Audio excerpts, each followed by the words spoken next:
Andre Ugadan napaflex na parang si LeBron James matapos maghalimaw sa ilalim. Muling nagpamalas ng shooting skill sa mid-range. Grabe ang improvements ng batang to. Marunong nang mag-box out at grabe rin ang ball handling. So San Beda versus St. Benilde. At sa laban na to ay under 5 minutes na naman ay pinasok sa laban si Ugadan. At hindi na nga ginagamit bilang starting 5 ang batang to sa mga nakalipas na game ng San Beda. Magandang performance kaagad ang pinapakita ng mga nakapula sa early minute ng laban kung saan kumana kaagad sila ng 8-point lead kontra dito sa St. Benilde. Kakapasok lang ni Andre Ugadan ay nararamdaman kaagad ang kanyang presensya sa ilalim. Under 3 minutes naman ang maitala niya ang kanyang unang basket sa game mula sa isang mid-range shot.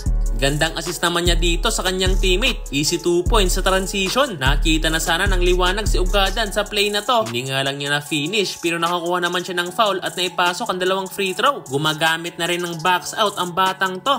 Last 1 minute ng first period ay muling sumalaksak sa ilalim si Ugadan and same spot, same result. Pero eto, bank shot sa mid-range at sa harap pa yan ng kanyang bantay.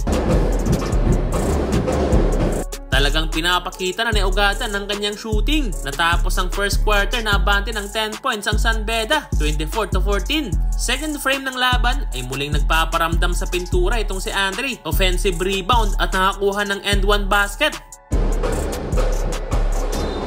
At naipasok niya pa nga ang bonus free throw. Pumapakitang gilas na rin itong kanyang teammate na si Bill Gravador. Lakas sa ilalim. Hindi naman gumagana mga outside shooting ng St. Benilde. Kaya sa halfway mark ng second period ay 15 points na ang kalamangan ng San Beda, 35-20. Malaking X-factor sa team itong si Andre Ugadan dahil sa kanya nanggagaling ang play ng San Beda. Lakas ng San Beda sa ilalim kaya mas lumubo na ang kalamangan nila, 44-28. End of first half. Third quarter ay butata kaagad ang kalaban dito kay Ugadan. At grabe din sa rebound ang batang to. Kitang kita kung gaano kataas tumalon ang batang si Andre. Last 2 minutes ay naibaba pa sa single digit ng St. Benilde ang kalamangan. Pero eto, another impressive rebound na naman by Ugadan. At bago matapos ang quarter na to ay nakapagtala pa ng corner 3-pointer si Bill Gravador. Kaya balik sa 11 points ang lamang ng San Beda, 55-44. Fourth quarter ay hindi nire-respeto sa mid-range itong si Andre. Kaya easy 2 points lang yan para sa batang to.